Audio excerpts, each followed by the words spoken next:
Back with us for another Monday of good conversations, talking all things Kansas City with our 50-50 elected mayor, Mayor Quinn Lucas.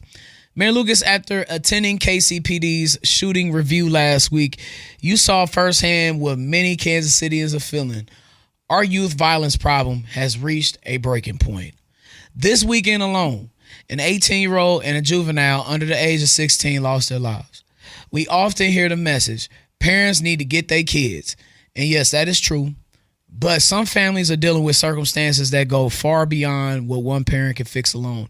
So let me ask you directly, Mayor Lucas, what would you say to parents, pastors, coaches, teachers, mentors, neighborhood leaders about the role each of us has to play? And what does the city do differently today that gives you confidence that we can actually change the direction our young people are heading? I mean, those are some good questions to start us. Let me just be real about our homicide crisis, and I'll get to our young people. Homicides are down. So how are we reading about things in the news? How are we seeing issues? We've got more domestic violence issues. We've got more young people involved in things. Those are the problems and the drivers as to why we still have the level of challenge that we do. And frankly, sometimes that domestic and that young adult issue actually overlap. We're seeing a lot more younger and younger women in particular who are falling victims to domestic violence related homicides and shootings. What do we need to do? What that tells me is that if you mix all of that, that is a challenge with people's self-worth, a challenge with people's emotional regulation.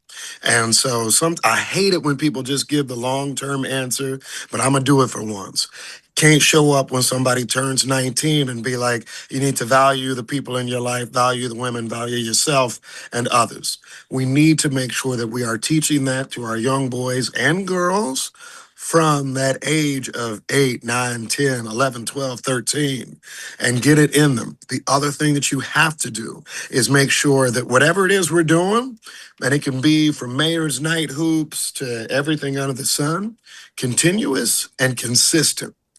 You know, I've lived here. I grew up here. And I remember when I was a kid, too, every now and then there'd be this interesting program. It'd be like, oh, man, they doing this today at Metro Tech or at Southwest High School or wherever. But it was never something that was lasting and going. A difference that was made for me, a difference that was made for many others, was when you do a whole season with somebody, when you see a coach year after year, when you know that pastor is going to be there for a while. And so we need to invest in children's lives long term. We need to remove barriers to their ongoing environment and engagement. And this is where I'm also going to disagree. And I said this on social media the other day. People sometimes after every shooting will say, well, the kids ain't got anywhere to go. A, not entirely true. But B, we need to make sure that it's somewhere that's continuous, consistent, and there's some accountability. Can't have your child out at 4 a.m. in the morning, and I'm sorry about that, but you can't. And they need to know that there are repercussions in somebody who cares.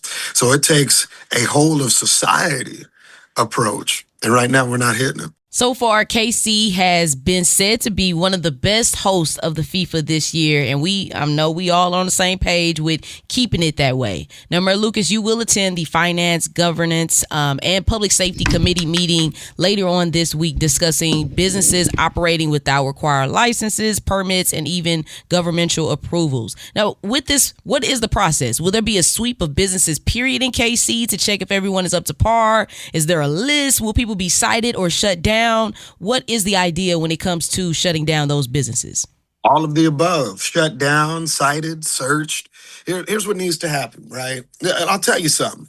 My mom usually drives my car. You know, she gave me back the car yesterday, and the tags expire at the end of June. So y'all know that means I got like 2 days to try to get my stuff right. Why am I telling that story? I'm still going to try to do them.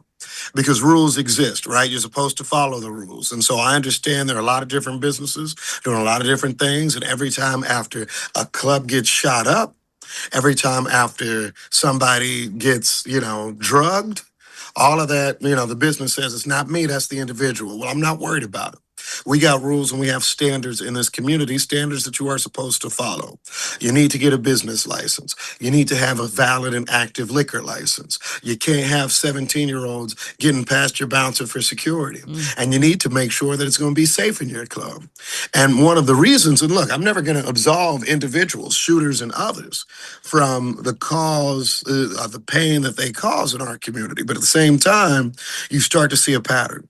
And you start to see a pattern where people are hurt. You start to see a pattern throughout our country where deadly fires have broken out in clubs that didn't have licenses. You see a pattern where people get shot. And so, no, we're going to do all that we can to make sure this is government doing our part of what was question one. You're not going to act a fool in this city. And we're going to make sure that where the city needs to step in, where government needs to step in, no, I'm not going to look the other way if somebody's been flaunting the rules for the last 20 years and they have a shooting there every other weekend and they blame it on the food truck outside. Inappropriate, unacceptable, and we will be inspecting. We will make sure the rules are followed. Sounds like the city is pulling the belt out. BTA. That's right. We're talking all things Kansas City with our 55th elected mayor of Kansas City, Missouri, Mayor Quentin Lucas. Now, known east of Troost as a Kansas City tradition, Swope Park has been a summertime gathering place for several Kansas Cityans. Now, after repeated incidences of violence and disorder, the city has added large boulders, restricted parking, and moved to one-way traffic through the park. Now, a lot of people understand the need for safety, but they also worry we're losing one of the few places where we just discussed in the previous segment where some young people can gather outdoors. So, Mayor Lucas, my question with this and my kind of solution for this whole thing, because like Swope Park is important for our young people. How do we strike that balance in having somewhere that's a safe environment instead of simply just restricting these places? How can the city invest in making them safer while still preserving a sense of community that has always made places like Swope Park special? I think that's probably the toughest balance we have right now because the reality of it all is that the city wants to make sure nobody gets shot at Swope Park at one of these gatherings. And we have had too many, particularly this summer, too many shooting incidents, too many, and not everything makes the news, y'all. We have had just too much foolishness. And it is probably the hardest thing that we do. How do you balance between what a lot of us got into as kids? Y'all want to hang out somewhere. You don't want your chaperones close to you. You want to listen to music. You want to have fun. You want to flirt, right? But we end up closing a lot of those spaces in the city because you got people that bring a fight, that bring firearms, that bring an into it in a certain way. You know, I think on the Swope Park issue, right, there are other entrances to Swope Park. Most of our work is going to be along Meyer Boulevard, or pardon me, Swope Parkway.